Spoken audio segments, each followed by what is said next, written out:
What's good, YouTube? Welcome back to Sad Boy Slaps. It's Captain Mingo here from the Jersey Devils, and in today's video, I actually have something very special for you. If you guys would like to join the Metazoo Empire, I'll leave a link to the description down below. It's the Instagram page. There I post all brand new news, everything in the Metazoo community, art stuff. It's pretty cool. If speaking of art, if you do like art, I will link the artist to this playmat. Her name is Beth. She's a really cool person. I have a podcast with her on the channel if you want to check it out. But link to her Instagram down below. She makes a bunch of custom playmats if you guys are interested. She does everything from anime to TCGs. If you want more Metazoo content, go ahead and check out Metazoo. Go ahead and check out Kai. He's one of the Jersey Devils team members. I'll link him down below. His name is Shiny Ho-Ho TCG. And I will also shout out Drewby's Collectibles. I'll leave their Instagram link down below. They're my LGS. So without further ado, let's get into this video. Now, this is probably the funnest deck I could recommend you play in Metazoo right now. Like, let's stop talking about competitive. Let's stop talking about everything like that. Let's talk about actually having fun with the game. This deck that I'm about to show you guys is the only deck that made me feel like I wasn't playing Metazoo, and it was such a cool idea, and I would love to see more support for this deck. So let's get straight into it. First off, I run one sunset and one nighttime. This is the dusk terror bonus and the nighttime terror bonus. I know in one of my other videos I called this the dawn, my bad. Yeah, this is the dusk. Next, we are running 2 terror orbs. I find that specifically in this deck, I need to test terror orbs in their natural elements still, but testing it in this, I really like terror orbs for that aura. Just the fact that you can use it to create aura, or set it as a trap, or just blow it up to create a terra for 3 turns is pretty nice, because it's your turn, your opponent's turn, then at the end of your turn it goes away. So I really like terror orbs now, honestly, especially in this dark deck. It just works out so well. Next, we are running 1, 2, 3, 4, 5, 6, 7, 8, 9, 10. We are running 10 Dark Aura. Now, I am going to get into the core with you guys. One thing that I would like to see in the future, if anyone from Metazoo is actually watching, I would like a Terra that when it is sent to the graveyard, you get to play it from to the cemetery. You get to play it from the cemetery. I would love something like this. Even if it's like a little Terra Orb when it's sent to the cemetery, you could play it, because this deck is all about sending stuff to our cemetery, which is pretty cool. This is the core. I would not change the core whatsoever. And the rest of the deck, after I show you this core, I would say it's pretty flexible. Put whatever you guys like. This is just my build, but the idea behind it is this. We are running 5 caramel area creature. I think that's caramel, yeah. This guy is pretty cool, because if this beastie's revealed from the top of your spellbook, so if you hit someone with a lizard people and you reveal it, or if it's sent to your cemetery, you may contract it for 1 neutral aura into the arena awaken. So this guy is one of our combo starters. We are not running any aliens, but if you do plan on doing a dark alien deck, that is one way that you get to spam him out on the board even faster. Aliens are pretty Aliens are pretty scary this meta now. Same thing with lightning, especially because lightning just has everything coming in with fleet, but we're not talking about meta right now, we're talking about having fun. So 5 of those guys. Next, I run 5 Casablanca Entities. This is one of the combo pieces that goes with him and another card. But whenever this beastie is sent from your cemetery, you may immediately contract it, which is a pretty cool effect. So let's say we have this guy out, and we send, or I'll get into the combo in a second. Let me just finish reading this.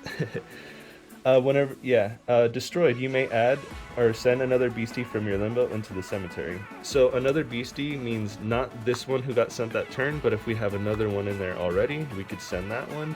Or we could send this guy, if he's in our limbo, just boom, send him to the cemetery, and we get to summon them again, which is a huge advantage because it's cycling. A lot of decks, you can take them out just by killing their key cards, but with this deck, the fact that you're able to send stuff from the limbo to the cemetery and then it summons itself again, then when that's destroyed, it's sent back to the limbo, so you can send it back to the cemetery. It's such a cool little idea and engine. Next, I only have one of these guys. I would recommend running him at either 4 or 5. I wouldn't run him at 6, but this is Grunt Road Monster. He gets that Dawn Terra bonus, which they all get that Dawn Terra bonus, and they all, except for him, get that Nighttime bonus, which is pretty nice. If you are wearing reptile-like clothing, this beastie deals plus 15 damage, so he does 30 damage in total. Whenever a dark beastie is destroyed, you may contract this beastie from your cemetery. Now that is pretty neat because it combos with this guy. So when he's destroyed and we have this guy in our cemetery, we get to send a card to the cemetery. So we could send this guy to the cemetery. But since he got destroyed, we can cast this guy now and this guy for a total of 3 aura. And then he's just chilling in our limbo until he gets sent to the cemetery, which summons him back to the field. Like I said, this deck is super fun, and there is one more way to send stuff to the graveyard. Remember, 4 to 5 of these guys, I opened up 2 booster boxes, and for some reason I only pulled 1 of these guys. I don't know if it's just my luck or if he's short printed, but he's a key card for this deck to actually work. The next part of this engine, this is not replaceable, Reaper's Scythe. Now, what this card lets us do is it's a 1-drop spell artifact with 60 HP, and we can send the top card of our cemetery, of our spellbook to the cemetery to generate 1 dark aura. This lets us ramp, this lets us do so much stuff. He has another effect where we can place a dark spell with 2 or less aura from our cemetery into our hand and destroy this artifact. We're not using it for that whatsoever. I don't even think I run any 2-drop spells in here. The only thing I can think of is Hateful Demise, which is not being played. That's a side deck card. So the idea with this is, boom, we send the top card of our spellbook to the cemetery. Hopefully it's this guy, he gets sent there. We create an aura, we can use that aura that we just created to summon him back from the grave while keeping whatever aura that we have still out.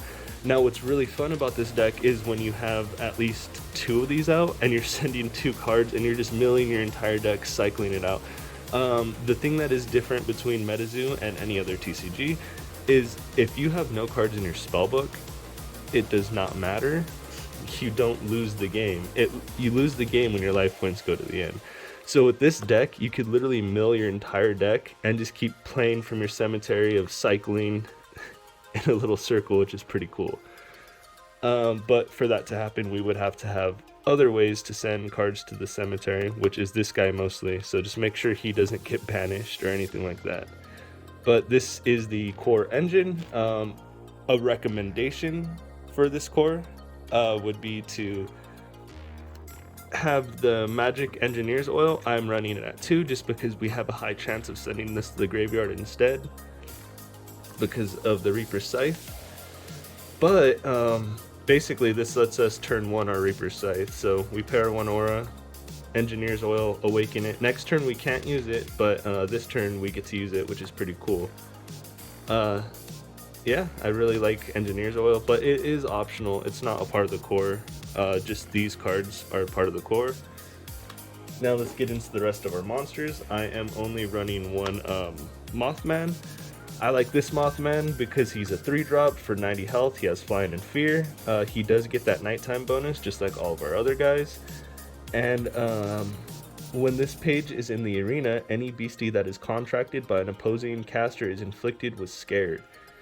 So whenever our opponent brings something out and they want to attack or activate a power, they have to flip a coin, and if not, it goes back. So this guy's really good for that arena effect. Only downside to him is he does have a high chance of being sent to the grave with our Reaper's Scythe. Next, I run 1 Houston Batman. It's a 6-drop, 135 life, which is a lot. Flying, Fear, has that Dawn bonus, so it gets the benefit from being in this deck. And if we have a bonsai tree, I think that counts as a forest, but this beastie gains invisible if trees are nearby. So yeah, that would trigger that because it's a tree.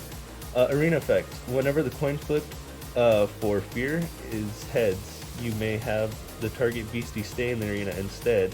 Whenever this beastie is targeted by Fear, that beastie is dealt 30 damage. So instead of bouncing, we could just kill it to death by spamming a bunch of Fear monsters, but that's for a different deck, not this one. We won't really be using that effect as much. And it swings for 60. If this attack damages a caster, reactivate Fear on a beastie you control, which is pretty cool. So every time we can attack with this, we can just reactivate this. Next I play one Awful. Again, all of these cards are optional, but I'm playing Awful just because I need a good boss monster at the same time, and he is a pretty good boss monster. He is 6-drop, 135 health, flying, gets that dawn and nighttime bonus. And the contract effect is you may destroy target beastie.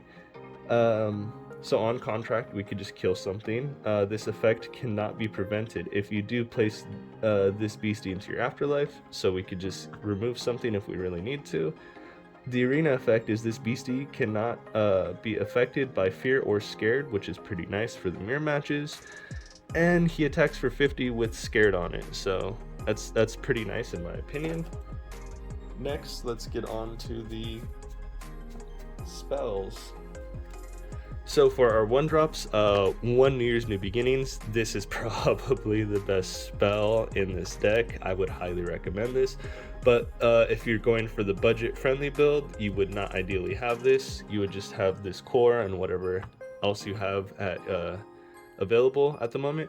But if you do have this card, I highly recommend it, just because all these cards want to be in the cemetery to summon themselves. So it's draw power, and we get to plus by dumping all those cards in the cemetery, which is pretty nice.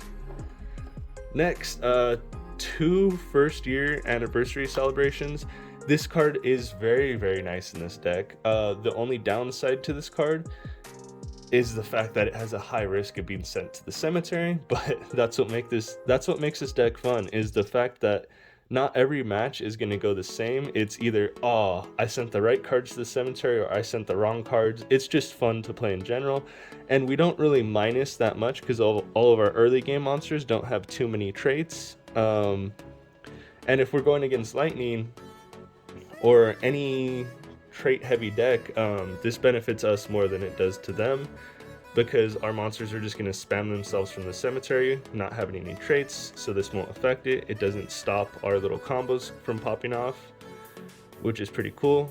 Another thing too is you can use this guy to just attack and suicide into something to summon something else from the grave, which is pretty nice. That's why I like playing this deck. Yeah, and then on top of that, we get to nullify all traits for 2 turns, and it does 25 damage to something, which is pretty good. Next, I run 2 bookmarks. Bookmarks, okay. In this deck, we don't really mind drawing, because we could use the draw whenever we want, but we want to send everything to the grave more, so that's why I don't have that much draw power. Another thing I would recommend, if any of the creators of Metazoo are watching, I would like a boss monster that when it's sent to the grave to summon itself, because that's what this deck is missing. This deck is in the beginning stages. I do believe once Seance comes out, it will have a lot more support, because I feel like Seance is going to focus on Dark and Spirit. But until then, this is how the deck is right now. I am running 1 Caster's Cup Celebrations. All of these guys are weak monsters. None of them can really swing for game. But what's good about this is we are running 4 Terra with Terra Orbs, so we have a chance of boosting our monsters up to make them a little bit beefier to take out stuff we need to take out. I am running 2 Death Beams again.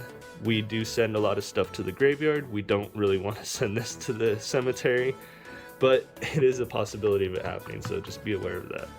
1 Power Up Red, 1 Zombie Apocalypse. I run Zombie Apocalypse for the board wipe, and This sends our beasties to the limbo, which in turn, hopefully we could send some stuff to the cemetery. You could run necromancy in here also, just to cycle back these guys and send everything else to the grave. That way you keep running into them. That's just a cool another little combo. The best spell in this that you do not want in the grave is probably Evil Winds, just because this is kind of what I was asking for with the boss card. Destroy a beastie with the aura cost of 2 or less, which is our main engine. If you do, you may contract a beastie from a dark beastie with the aura cost of 4 or higher from your chapter, cemetery, or limbo with 5 less aura. So this lets us, we want to throw these into the limbo because of this card, or into the cemetery because of this card. We get to destroy this guy, which procs his effect to send something to the cemetery also. And on top of that, we're getting to summon one of these guys for 5 less, which is pretty cool.